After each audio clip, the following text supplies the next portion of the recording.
नमस्कार, ताल ठोक के देख रहे हैं आप। मैं हूं आपके साथ रोहित सरदाना और आज ताल ठोक के हम ये सवाल पूछ रहे हैं कि नोटबंदी के जिस फैसले को आर्थिक क्रांति कहा जा रहा है, संसद में उस पर बहस की जगह हंगामा क्यों हो रहा है।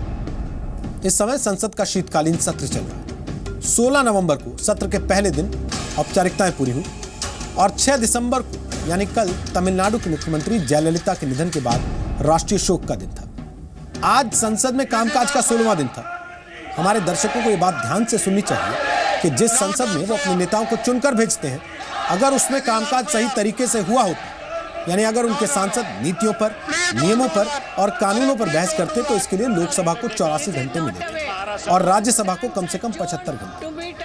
हमारे दर्शकों के लिए एक अच्छी जानकारी हो सकती है कि लोकसभा में काम के लिए रोज 6 घंटे निर्धारित है और राज्यसभा के लिए 5 घंटे। लेकिन इन 16 दिनों में लोकसभा में सिर्फ 14% काम हुआ और राज्यसभा में 20%। यानी लोकसभा में इस देश के 108 करोड़ रुपए बर्बाद हो गए और राज्यसभा में 66 करोड़ रुपए डूब गए। व्यवस्थापिका यानी इस देश को चलाने की व्यवस्था तय करने वाली संस्था हमारे देश की संसद है। संसद इस लोकतंत्र की सबसे बड़ी पंचायत है। लेकिन नोटबंदी के 30 दिन गुजर जाने के बावजूद संसद में सिर्फ शोर हो रहा। नोटबंदी के नफे नुकसान, नीति, नतीजों पर बहस करने का वक्त संसद नहीं निकाल पा रही। आज इसीलिए हम ये सवाल पूछ रहे हैं कि जनता की कमाई, जनता के टैक्स को इस तरीके से बर्बाद करने की जिम्मेदारी कौन लेगा और क्यों ऐसे जनप्रतिनिधियों को इस देश की गाढ़ी कमाई से खिलवाड़ करने की सजा नहीं मिलनी चाहिए। संसद में नारेबाजी, संसद की जिम्मेदारी और इन सब के बीच नोटबंदी, इन सारे मुद्दों पर आज करेंगे बहस ताल ठोक की।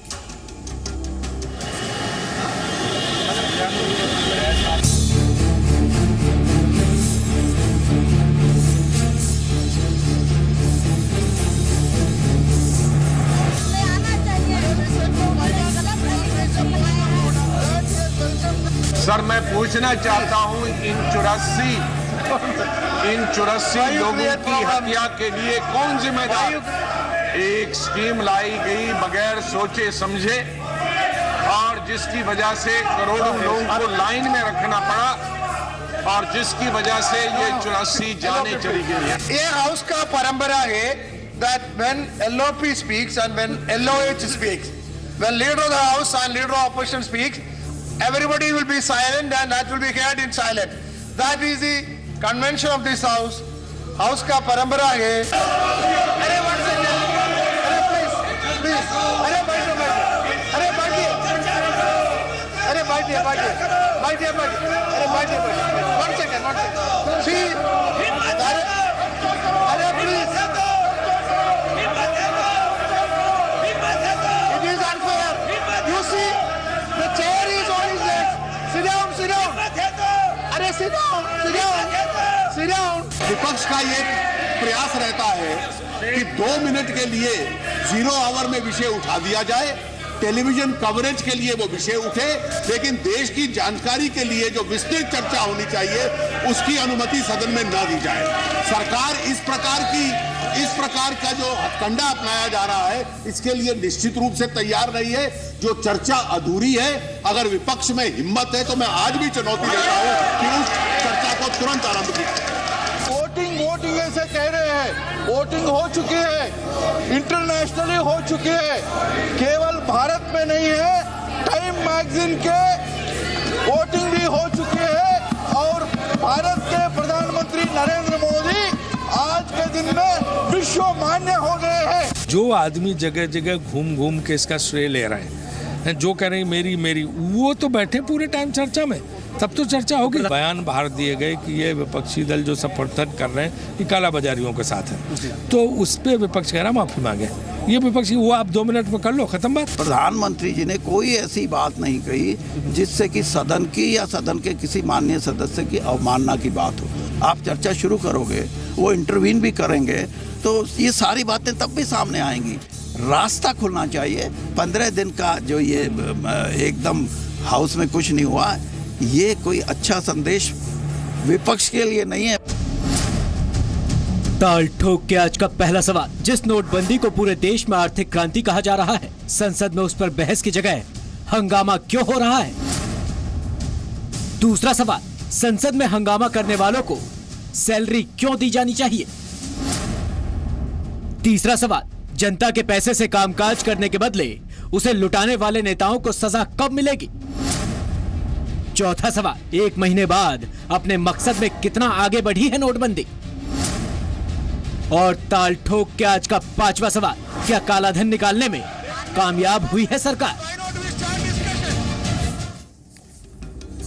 तो आपको बता दें हमारे साथ आज कौन कौन से खास मेहमान ताल ठोके में शामिल हो रहे हैं। संबित पात्रा हमारे साथ हैं, वो बीजेपी के प्रवक्ता हैं।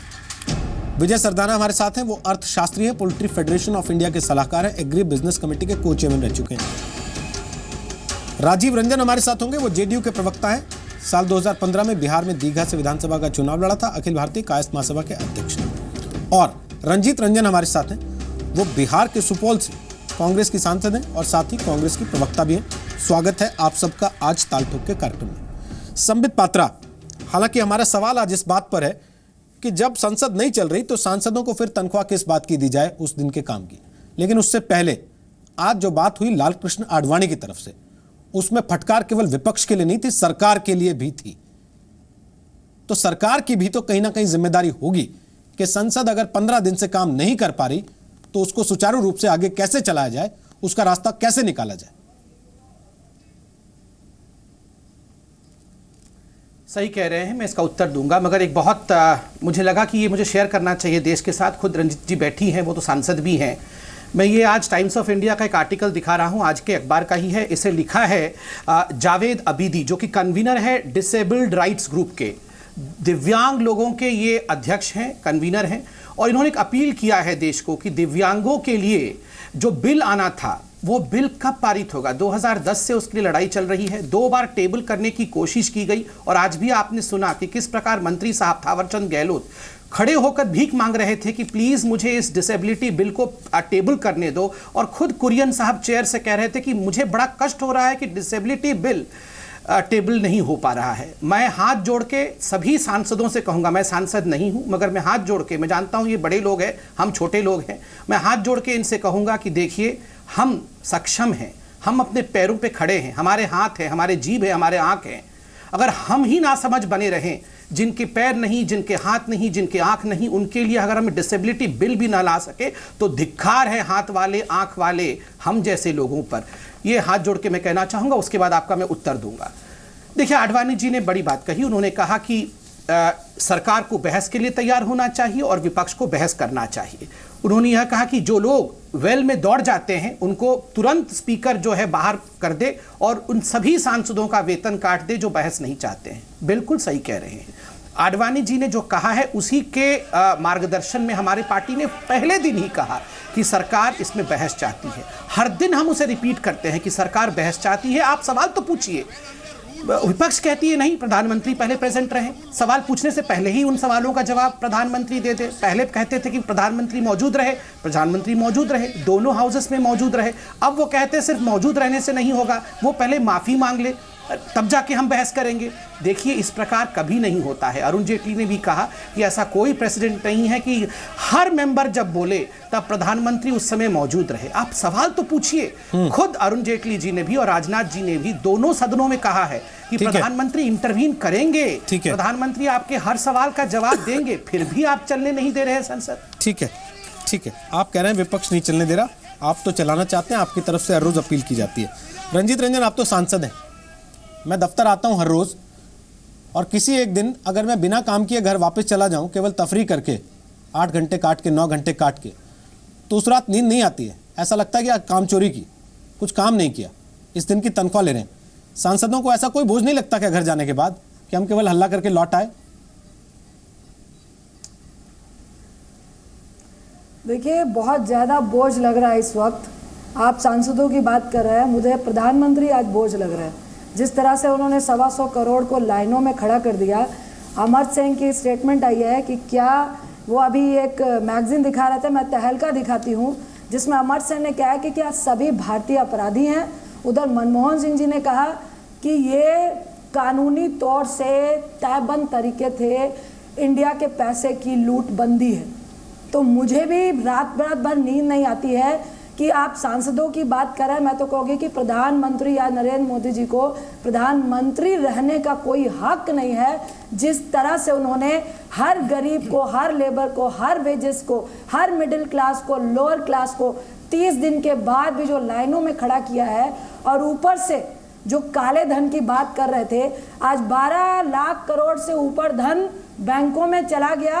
और आप कह रहे हैं कि नोटबंदी हमने ब्लैक मनी के लिए की थी, फेक करेंसी के लिए की थी, आतंकवाद को खत्म करने के लिए की थी। तो जम्मू कश्मीर में क्या हो रहा है, 2000 के नकली नोट भी मार्केट में आ गए हैं, उसका आप क्या करेंगे? और 2000 का नोट क्यों छपवाया था जब आपको ब्लैक मनी कम करनी थी? और जब सारा पैसा ही बैंक में आ जाएगा तो प्रधानमंत्री साहब और संदीप जी, हम चर्चा करना चाहते हैं 56 के तहत, ताकि वोटिंग हो।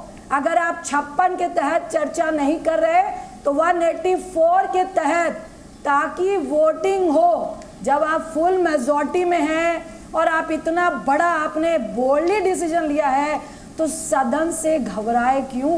वोटिंग से घबराए क्यों? जब आप ब्रूटल आपकी वोटिंग है, मेजॉरिटी है, तो चर्चा कराओ ना। और प्रधानमंत्री जी सदन में प्रश्नकाल के लिए आए थे, जो आप लोगों को टीवी के माध्यम से गुमराह कर रहे हैं। हम लोग सदन का हिस्सा है, वो चर्चा में हिस्सा लेने के लिए ना अभी तक राज्यसभा में आए और ना ही लोकसभा में आए। और राज्यसभा और लोकसभा दोनों में डिमांड चर्चा की 56 में करो या 184 में करो, किसी भी नियम में करो, लेकिन हमें बाद में वोटिंग चाहिए, वोटिंग। 2014 की वोटिंग से तसल्ली नहीं हुई अभी आपको?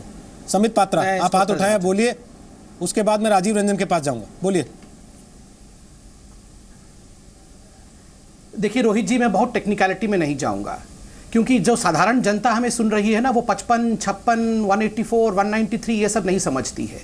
ये 55-56 के आंकड़े जो हम यहाँ दे रहे हैं कि 55 में कराओ, 56 में कराओ, इससे कुछ नहीं होना। आप खड़े होके आप अपने व्यवहार को देखिए, किस प्रकार रेल एक्सीडेंट में लोग मारे गए, उसके लिए जब मौन व्रत धारण किया गया, उसके पश्चात आप केवल सांसदों के बिहेवियर को देखिए, किस प्रकार वहां बोलना हो रहा था। वहां मैडम, मैं आपके बीच में नहीं बोल रहा। अरे जवाब देने बोलिए। मैडम, ये संसद नहीं है, ये संसद नहीं है कि आप एक साधारण नागरिक पर चिल्ला देंगे और मैं चुप रह जाऊंगा। ये संसद नहीं है, ये संसद नहीं है मैडम, थोड़ा सा प्लीज, आपको संसद की नॉलेज नहीं है। प्लीज चिल्लाना बंद करिए। आपको मुझे क्या नॉलेज है, मुझे क्या नॉलेज नहीं है, लोग देख रहे हैं। आप में सेंसिटिविटी नहीं है कुछ भी, आपकी कोई सेंसिटिविटी नहीं है आपकी। मुझे कुछ नहीं मालूम, मुझे कुछ नहीं मालूम, मुझे इतना मालूम है कि आप लोग हमारे पैसे बर्बाद कर रहे हैं, आप लोग मेरा पैसा बर्बाद कर रहे हैं, मुझे इतना मालूम है। चिल्लाइए नहीं, चिल्लाइए नहीं, बिल्कुल चिल्लाना बंद करिए। कोई नॉलेज नहीं है, मुझे इतना पता है। किसी को देश में नॉलेज नहीं है सर, सारा नॉलेज आपको और आपके राहुल गांधी को हो सकता है, मगर जो मैं बोल रहा हूं सुन लीजिए, उसके बाद जवाब दीजिएगा। नंबर 1, मैंने कहा ना कि टेक्निकलिटी में मैं नहीं जाऊंगा। देश की 99% जनता टेक्निकलिटी नहीं जानती है। देश की 99 क्या 100% जनता इतना समझती है कि मेरे पैसे को बर्बाद कर रही है सांसद वहां पे, और मैं उनकी भाषा बोलता हूं। मुझे यहां टेक्निकल भाषा बोलने के लिए नहीं रखा गया है। वो आप लोग बोलिए, ये डिसेबिलिटी बिल क्यों नहीं पारित हो रहा है, अपंगों का बिल क्यों नहीं पारित हो रहा है, जिनका हाथ पैर नहीं है उनके प्रति कोई सहानुभूति नहीं है आप लोगों की, और यहां आप मुझे संसद कैसे चलता है ये सिखाएंगी? मुझे नहीं सीखना है संसद कैसे चलेगा। आप सिर्फ हंसिए मत रंजीता जी, सिर्फ ये बोल दीजिए जो अपंग है, जो दिव्यांग है, उनके लिए आपके मन में 1 सेकंड की पीड़ा नहीं होती है? 1 सेकंड की पीड़ा नहीं हो रही है आप लोगों को? ले सकती जिन्हें नॉलेज ना हो। रंजीत जी, एक बात तो आप मानेंगी ना, सब मूर्ख है ना देश में। आप सांसद हैं, चुनी हुई, मूर्ख है हम लोग देश में। आपको तो ट्रेन किया गया है, 56 क्या है, 58 क्या है, 184 क्या है, 193 क्या है। बाकी लोगों को ट्रेनिंग हो इस बात की तो कोई गारंटी नहीं है ना। और इस देश का हर नागरिक जो अपने सांसद को चुन के भेजता है, वो उसके पहले, रंजीत रंजन मेरी बात सुनिए ध्यान से। अब आप मेरी बात सुनिए, मेरी बात सुनिए, आप आप पहले मेरी बात सुन लीजिए, उसके बाद जवाब दीजिए। 184 और आप सवाल 56 पूरा छोड़ होने से दीजिए। पहले जवाब दे रही हैं, इसका सरकार मतलब वोटिंग आप तय कराने करके आई हैं कि का आपको जो मतलब बोलना है वो बोल के चली जाएंगी। अरे आपको मेरा सवाल तो मैं सुन ही नहीं टेक्निकली भी है। जवाब दे दूंगा। मेरा आप चाहती सवाल हैं तो। बड़ा सीधा सा है रंजीत टेक्निकली रंजन, जवाब दे दूंगा। मेरा सवाल बड़ा सीधा सा है। आपको क्यों दूं? इस देश का नागरिक जब आपको आपको वोट क्यों दे के दूं? सांसद बना के भेजता अरे है, आपको क्यों वो दूं? आपसे ये नहीं पूछता कि आप 84 के तहत बहस करेंगी कि 86 के तहत या 150 के तहत या 195 के तहत। वो आपसे ये पूछता है कि क्या आप उसकी आवाज रखेंगी या छुट्टी करके घर चली जाएंगी हर रोज ये कह के कि हंगामा हो गया, हम घर जा रहे हैं अब। ये तो वही स्थिति हो गई कि कॉलेज में कुछ हमारे लड़के वो एक गुट बना लेते हैं, हर रोज स्ट्राइक करते हैं किसी न किसी मुद्दे को बना के, और उसके बाद कहते हैं कॉलेज पे ताला लग गया, आज घर आ जाते हैं वापस, कोई काम नहीं है, कोई पढ़ाई नहीं है आज। इसके साथ मैडम आप खुद बोलना बंद करेंगी तब तो सुनाई देगा दूसरा आदमी क्या बोल रहा है, और यही हालत संसद में है। आप चिल्लाना बंद नहीं करते और फिर कहते हैं कि दूसरा बोल नहीं रहा। बोलिए बोलिए सरदाना जी, कौन मीडिया किसके साथ क्या दिखा रहा सब दिखता है। आप एंकरिंग कीजिए, बेटर होगा। रंजीत रंजन आप मुझे बताइए 56 के तहत 183 के तहत 190 के तहत 196 के तहत करा के क्या आप इस देश के प्रधानमंत्री को अपदस्थ कर लेंगी? क्या आप 500,000 के नोट वापस चलवा देंगी? बोलिए, चलवा देंगी 500,000 के नोट वापस जो आपके मुताबिक अभी लोगों के घर में पड़े? अब आप मैं बोलूं? बोलिए। अब मैं बोलूं? बोलिए। अब आप चुप रहेंगे? बोलिए।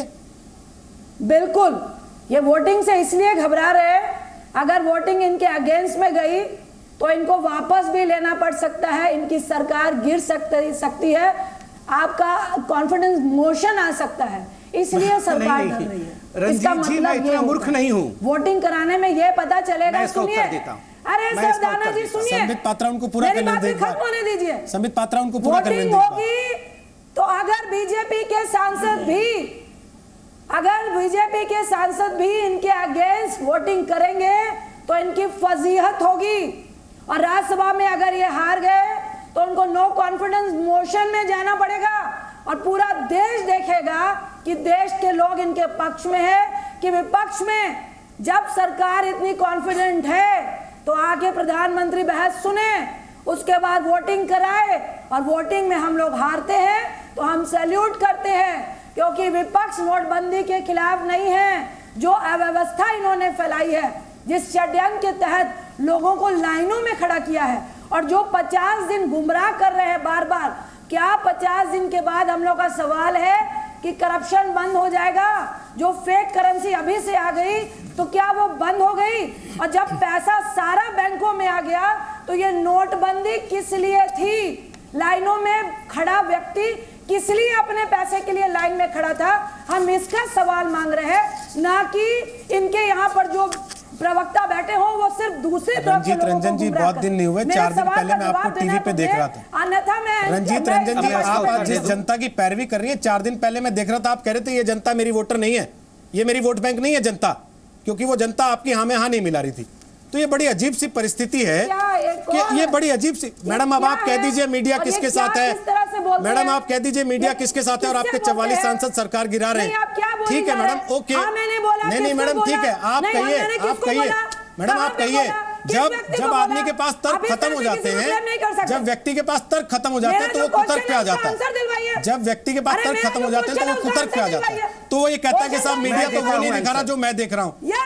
ठीक है मैडम, ठीक है, आप टीवी पे बैठ के कह रही थी मैडम ये जनता वो नहीं है जो मुझे वोट करती है। ये संबित पात्रा भी वहीं बैठे थे, आप भी वहीं बैठी थी। आज आप मुझे बता रही हैं कि मैं जनता की बात रखती हूँ। आज आप मुझे बता रही हैं मैं जनता की बात रखती हूँ। बिल्कुल राइट। अरे बात सुनिए सरदाना जी। नहीं मैडम ठीक है, मैंने सुन लिया आपकी बात। मैं आ सकता हूं, बहुत शोर हो गया, मैंने सुन लिया आपकी बात। जिस तरह से गुमराह रंजीत रंजन जी, बहुत शोर हो गया, मैंने आपकी बात सुन ली। अब जरा राजीव रंजन जी को भी सुन लीजिए। राजीव रंजन साहब, राजीव रंजन साहब। नहीं मैं प्लीज, वो रंजीत रंजन बोला गया है, मुझे 10 सेकंड समय दे दीजिए प्लीज प्लीज प्लीज। नहीं आप पार्टी का क्या? मैं आंसर दे दूंगा प्लीज। रोहित जी बोलेंगे, मैं आंसर दे दूंगा प्लीज। रंजीत रंजन जी, मेरे पास लिमिटेड टाइम है, आपके पास पर्याप्त समय होगा क्योंकि आपकी छुट्टी है संसद से, मेरी छुट्टी नहीं है मैडम, और मुझे विज्ञापन भी दिखाने हैं उसी 1 घंटे में प्लीज, और मुझे बाकी मेहमानों को भी चर्चा में लेके आना है please please please. Ranjit Ranjan ji, आपके हिसाब से तो सारा मीडिया खराब है। आप पहले अपनी पार्टी के कार्यकलापों को नहीं देखेंगी, आप बाकी सबको क्वेश्चन कर देंगी जो आपके काम पे सवाल उठा रहे हैं। क्यों आपकी हाँ में हाँ मिला रहे थे तो सब ठीक थे, आपकी हाँ में हाँ मिलाना कर दिया बंद तो सब बिक गए। आप बीजेपी के प्रवक्ता नहीं मैडम, सब बिक गए, सब बिक गए। केवल 44 लोग बचे देश में। इस देश की सारी जनता बिकी हुई है, जो लाइनों में खड़ी हुई है, अपनी जान दे रही है लेकिन गाली नहीं दे रही, जो जान दे रही है लेकिन आग नहीं लगा रही, जो जान दे रही है जनता आप लोगों के मुताबिक लेकिन तोड़ फोड़ नहीं कर रही, वो सारी जनता बिकी हुई है, वो सब दलाल हैं आपके मुताबिक ना। केवल 44 लोग बचे हैं जो बिल्कुल ईमानदार हैं, भगवान के भेजे हुए दूत हैं। नहीं मैडम ठीक है, आपको हर आदमी बीजेपी का प्रवक्ता दिखेगा आज, आपको हर आदमी बीजेपी का प्रवक्ता दिखेगा, आपको हर आदमी बीजेपी का प्रवक्ता दिखेगा।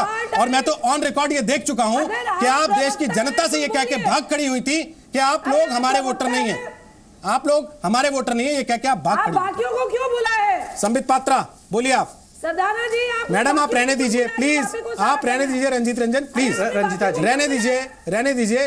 आप जो संसद में करते हैं वही यहाँ करने की कोशिश कर रही हैं कि एक घंटा किसी तरह निकल जाए, रंजीत जी वो होगा नहीं मैडम। रंजीत जी सुनिए, रंजीत जी सुनिए, संबित पात्रा बोलिए, रंजीत जी उसके बाद मैं राजीव रंजन के पास जा रहा हूँ। रंजीत जी मैं जवाब दे रहा हूँ, आंसर दिलवाइए। आप तो प्रवक्ता बन गए बीजेपी के। मैडम सारे प्रवक्ता हैं, आपके अलावा सारे प्रवक्ता हैं, आप ही एक ऐसी हैं। शांत हो जाइए प्लीज, सुनिए संबित पात्रा की बात को। रंजीत जी शांत हो जाइए, शांत हो जाइए प्लीज। सुनिए ना मैडम, सुनने को तो तैयार रहिए, यही आप संसद में करती हैं। मैं बोल तो रहा हूं, बोलते रहेंगे और फिर कहेंगे कि ये बोलता नहीं। सुनिए तो सही, बोल रहा हूं मैडम, सुनिए तो सही, मैं बोल तो रहा हूं, सुनिए तो सही, सुन लीजिए, उनको बोलिए संबित पात्रा।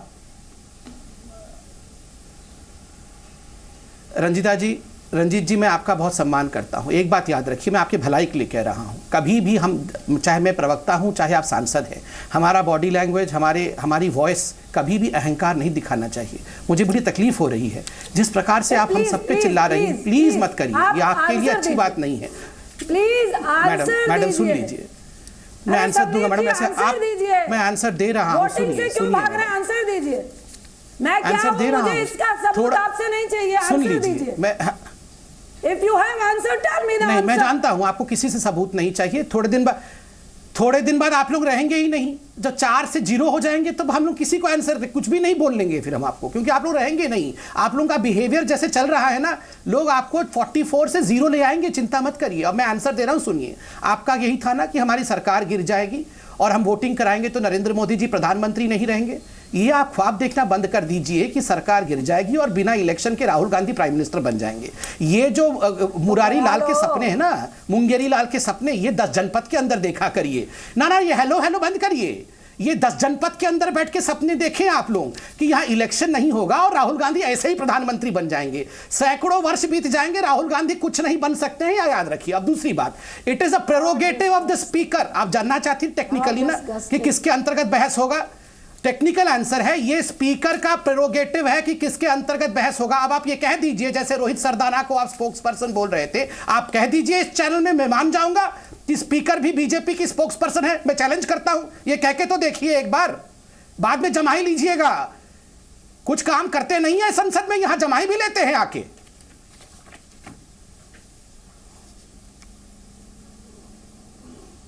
आप कह दीजिए स्पीकर के खिलाफ। Shame on you यार, और कुछ नहीं बोलूंगा। Shame on you। क्यों नहीं बोलेंगी आप? आप जानना चाहती थी टेक्निकल उत्तर, मैं टेक्निकल उत्तर दे रहा हूं मैडम। आप जानना चाहती थी ना कि किसके अंतर्गत बहस होगा। आपको कुछ नहीं मालूम। That is the prerogative of the speaker. मैं गलत हूं तो बोल दीजिए मैं गलत हूं। आंसर नहीं दे सकती। कुछ नहीं मालूम है। आप लोग इतनी नहीं, आप लोग इतनी इंटेलिजेंट है कि हम लोग को कुछ नहीं मालूम है। मैडम सोचिए मैं डॉक्टर नहीं हूं, सोचिए मैं नेशनल स्पोक्स पर्सन नहीं हूं, सोचिए मैं रिक्शा वाला हूं। अगर एक रिक्शा वाला सांसद से पूछता है तो रिक्शा वाले को आप बोले कि तुम्हें कुछ नहीं मालूम है, जा रिक्शा वाले तू चला जा, तुझे कुछ नहीं मालूम है, तू सांसद से पूछ ही नहीं सकता है। सोच लीजिए मैं रिक्शा वाला हूं। अब मैं राजीव रंजन को चर्चा में लाना चाहता हूं, ये मानते हुए कि हम में से किसी को कुछ नहीं मालूम है, केवल रंजीत रंजन जी सब कुछ जानती हैं या कांग्रेस पार्टी सब कुछ जानती है।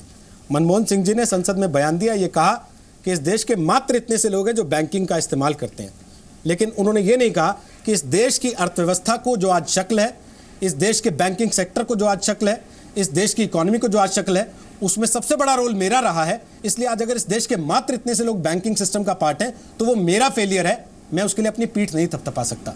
बहरहाल राजीव रंजन, क्या देश की जनता इसी बात में उलझी रहे कि ये किस नियम के तहत बहस करेंगे, या इस बात पे सवाल का जवाब ना मांगे कि साहब आप सांसद हैं, हमने आपको चुन के भेजा है, आप काम नहीं कर रहे तो फिर तनख्वाह क्यों लेते हैं उस दिन की?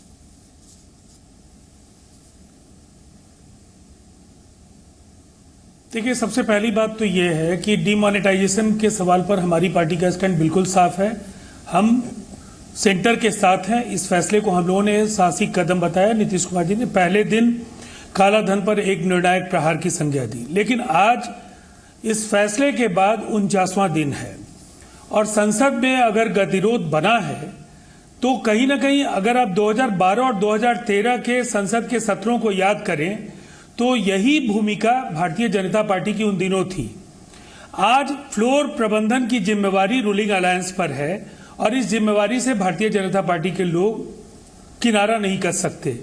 संसद में सभापति जी की भूमिका या इन सवालों पर मैं नहीं चाहता हूं कि इस पर ये कहीं ना कहीं एक हमारे दायरे के बाहर का विषय है, लेकिन आज जिस तरह के सवाल आडवाणी जी ने उठाए, उन्होंने प्रतिपक्ष के बारे में जो कहा वो एक सामान्य बात कही, लेकिन वो रूलिंग पार्टी के बड़े लीडर हैं। उन्होंने कहा संसद को चलाने में रूलिंग अलायंस की रूलिंग पार्टी की भी इच्छा नहीं दिख रही है, तो ये गंभीर आरोप है। अब एक दो बातें मैं कहना चाहूँगा।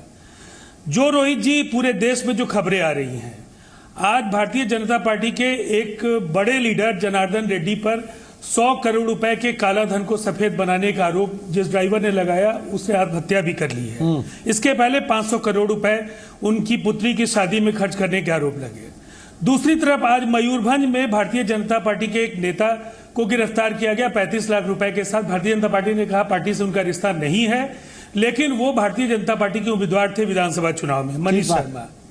अब गुजरात में 2000 रुपए के नोट बांटने वाले लोग एक धार्मिक आयोजन में एक लोक गायक पर दिखे एक टीवी चैनल पर, और 2000 रुपए के नोट के लिए या 2000 रुपए 2500 रुपए के लिए करोड़ों लोग आज एटीएम की कतारों में हैं।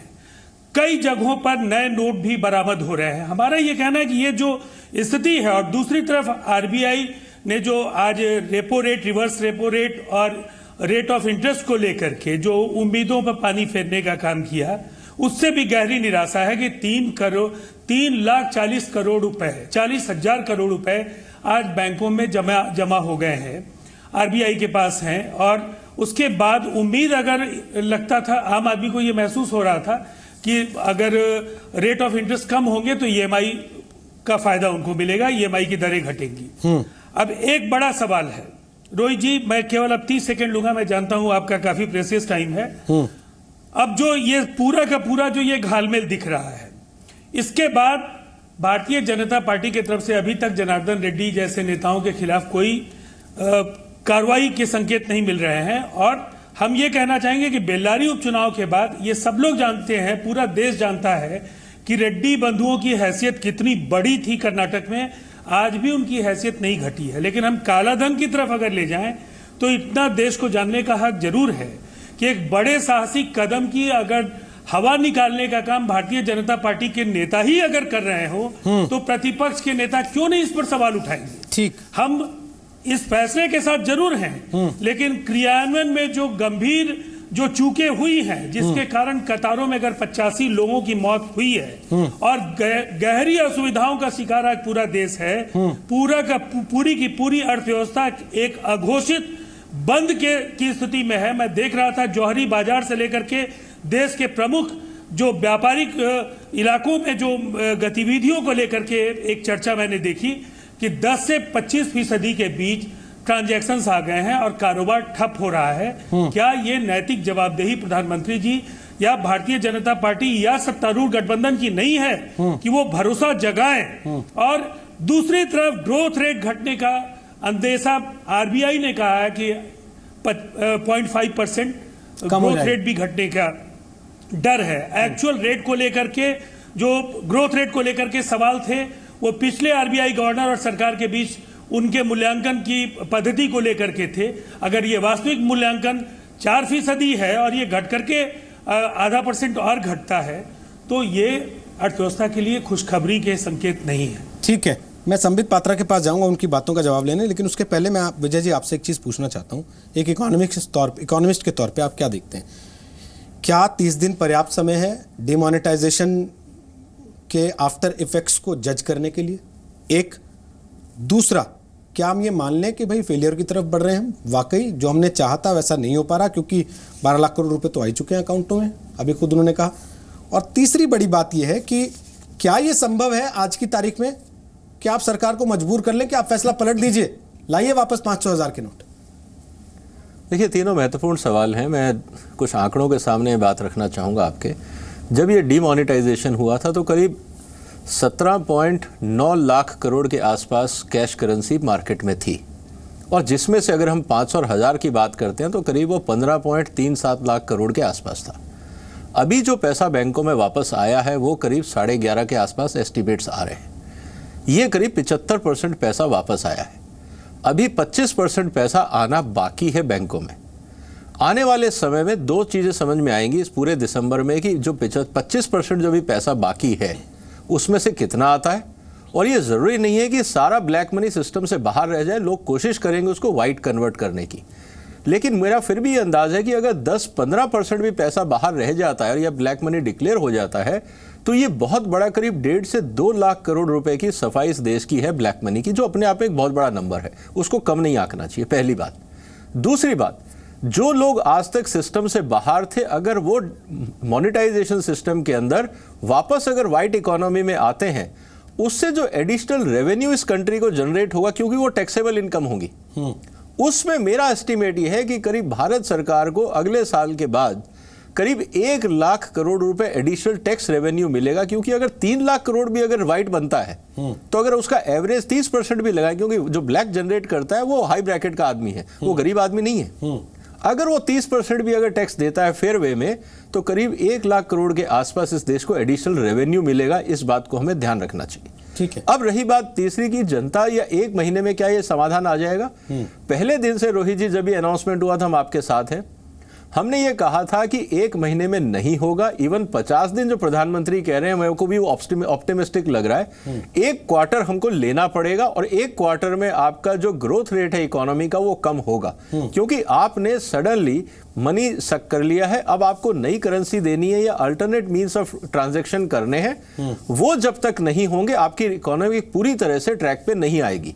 तो करीब 3 महीने का समय, जिसको हम 1 क्वार्टर कह सकते हैं फाइनेंशियल टर्म में, इसमें आपका नेगेटिव इफेक्ट आएगा। दूसरी बात यह है कि जो सरकार ने पैसा जनरेट किया या एडिशनल रेवेन्यू की जो उम्मीद है, इसका असर मुझे आरबीआई के सेक्शन इस आज की घोषणा में इसलिए नहीं दिख रहा था क्योंकि फूड के अलावा, पेरिशेबल्स के अलावा किसी भी चीज के दाम कम नहीं हुए हैं। और आरबीआई अगर इन्फ्लेशन को बेंचमार्क कर के पॉलिसी बनाती है तो आज पॉलिसी को चेंज करने का कोई लॉजिक नहीं था, क्योंकि इन्फ्लेशन पे कोई फर्क नहीं आया था। हाँ, अनऑर्गेनाइज सेक्टर जहां एम्प्लॉयमेंट थी, जो कैश इकोनॉमी पे चलते थे, उन पे जरूर इफेक्ट हुआ है। बाकी जो आपका रियल एस्टेट है उस पे इफेक्ट हुआ है जहां पे ब्लैक मनी चलता था। और जो नॉन एसेंशियल सर्विसेज है, जैसे टूरिज्म है या हॉस्पिटैलिटी इंडस्ट्री है, जो होटल इंडस्ट्री है, जहां जनरली लोग सैर सपाटे के लिए जाते थे, वो 3 सेक्टर ऐसे मेरे को दिखते हैं जहां पे नोटबंदी का डायरेक्ट इफेक्ट आया है। लेकिन मुझे ये उम्मीद है कि भारत सरकार बजट में कुछ ना कुछ ऐसा इंसेंटिव देगी फरवरी में। सर, इंसेंटिव की उम्मीद तो आज भी कर रहे थे ना लोग। नहीं, आज मैं इसलिए कह रहा हूं क्योंकि बिल्कुल सही कह रहे हैं आप, लेकिन आप ये देखिए, सपना दिखाया भी गया। बिल्कुल, ये वही मैं कह रहा हूं कि सपना था, जनता को भी उम्मीद थी। लेकिन सबसे अच्छी इंपॉर्टेंट बात यह है कि इस समय जो आपके नॉन फूड सेक्टर्स हैं, कहीं पे भी रेट कम नहीं हुए। तो आप ये नहीं कह सकते कि सडनली परचेजिंग पावर श्रिंक हो गई। अब इस बात को देखिए, आरबीआई सिर्फ एक पैरामीटर लेके फोकस कर रही है, वो है इन्फ्लेशन। अभी आरबीआई अपने साथ ग्रोथ पैरामीटर लेके प्लानिंग नहीं कर रही है। और मुझे लगता है आरबीआई को उस पर रिव्यू करना चाहिए, क्योंकि एम्प्लॉयमेंट भी इस देश के लिए बहुत जरूरी है, सिर्फ इन्फ्लेशन ही नहीं।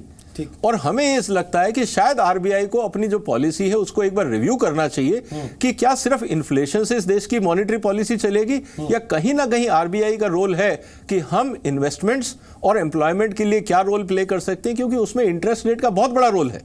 और अगर इंटरेस्ट रेट को हम सिर्फ इन्फ्लेशन से टारगेट करेंगे तो मेरे ख्याल से कहीं ना कहीं ग्राउंड रियलिटी को आरबीआई इग्नोर कर रहा है, और इसको हमें देखना पड़ेगा। ठीक है, रंजीत रंजन जी, संसद चल पाएगी?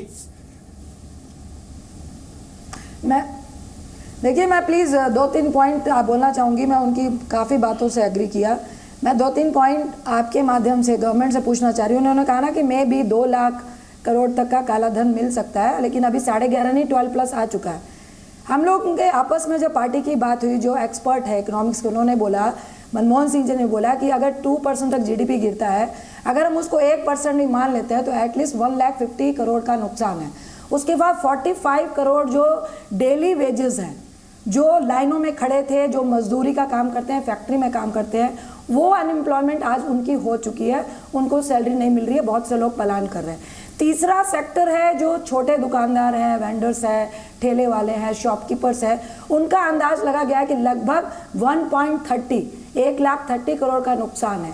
इसको आप टोटल मिलाएंगे तो लगभग 3-3.5 लाख का जो नुकसान है, और जो एक्सपर्ट बोल रहे हैं कि 10 लाख तक अनएम्प्लॉयमेंट आ सकती है, बेरोजगारी आ रही है, तो उसको अगर आप 2 लाख से कन्वर्ट करेंगे, और अगर गवर्नमेंट का सिर्फ नियत ये थी कि ब्लैक मनी को हटाना है और उसी बहाने गवर्नमेंट को ब्लैक मनी का वो जो खजाना मिलेगा उससे वो इंफ्रास्ट्रक्चर को बढ़ाएगी, तो जब वो पैसा वापस आ गया और प्लस आपको 3-4 लाख करोड़ का नुकसान हो गया, तो हम लोग का प्रश्न यही है कि ये जो फुलिश जो स्टेप लिया गया, ये किस लिए लिया गया था? इसका जवाब तो एक रिस्पॉन्सिबल जो रूलिंग पार्टी है उसको जवाब देना पड़ेगा।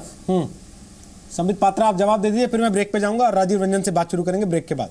बोलिए।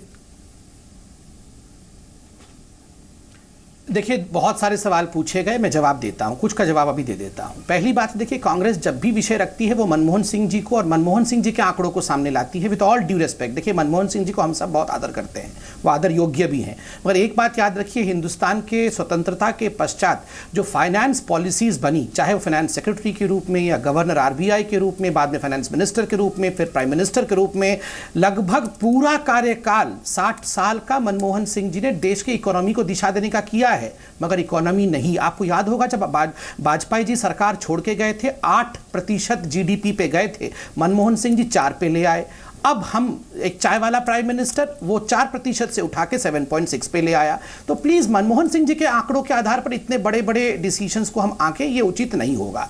दूसरी बात, देखिए, अपने JDU के प्रवक्ता राजीव रंजन जी ने 2-3 बहुत अहम सवाल उठाए। सर, मैं अब अच्छा डिबेट हो रहा है, सर, अच्छा डिबेट हो रहा है, डिस्टर्ब मत करिए। देखिए, जहां तक राजीव रंजन जी के सवाल थे, उन्होंने कहा कि कुछ बीजेपी के लोग गिरफ्तार हो गए, जनार्दन रेड्डी।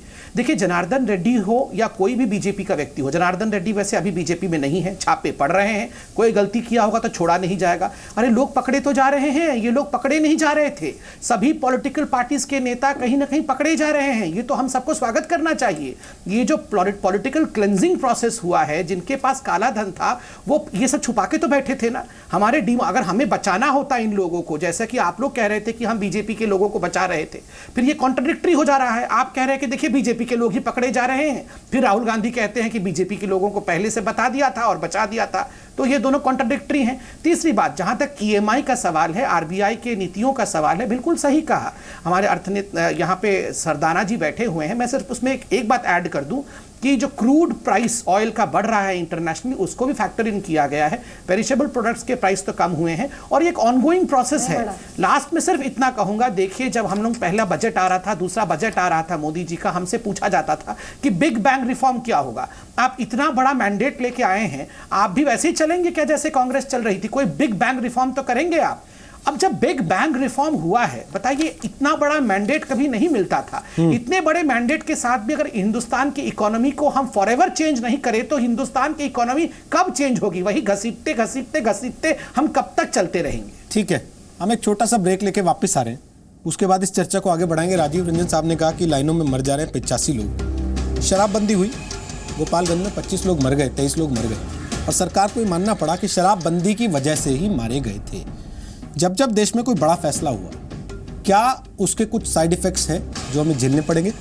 और दूसरी बड़ी बात, 80 लोग मारे जा रहे हैं, ये बात पुष्ट करने के लिए हर नेता भाषण देने को तैयार है, लेकिन कोई ये नहीं कहने को तैयार है कि जनधन के खातों में 74,000 करोड़ रुपए जमा हो गए, जिनका कहीं ना कहीं इस्तेमाल हो सकता है। कोई ये नहीं कह रहा है कि कैशलेस का जो लेन देन हो रहा है इस देश में, जिससे कि सारी पूंजी, लिक्विडिटी वो टैक्सेशन के दायरे में आ जाएगी, वो 300% तक अब बढ़ चुका है, यानी कि बेनामी लेन देन पर एक लगाम लग रही है। कोई ये नहीं कह रहा कि इनकम टैक्स की जांच में अब तक 2000 करोड़ रुपए का कालाधन पकड़ा जा चुका है, शादियों में फिजूल खर्ची घट गई है, प्रॉपर्टी की कीमतें जो आम आदमी की पकड़ से बाहर थी उसमें फिलहाल ही सही लेकिन 20 से 30% की एक बड़ी गिरावट आ गई है। कश्मीर में पत्थरबाजी बंद हो गई क्योंकि पैसे मिलने बंद हो गए। नक्सलियों ने कम से कम 550 नक्सलियों ने आर्थिक दिक्कत के चलते समर्पण कर दिया है, वो जेल जाने को तैयार हो गए। दिल्ली, मुंबई ऐसे कितने बड़े शहर हैं जहां क्राइम रेट कम हो गए, आंकड़े बता रहे हैं ये बात। इनकी तरफ नेता क्यों नहीं बात करते? और जब संसद एक मंच मिला है तो ये सारे आंकड़े वहां पर क्यों नहीं डिस्कस किए जाते जो टीवी की डिबेट में करने को तैयार होते?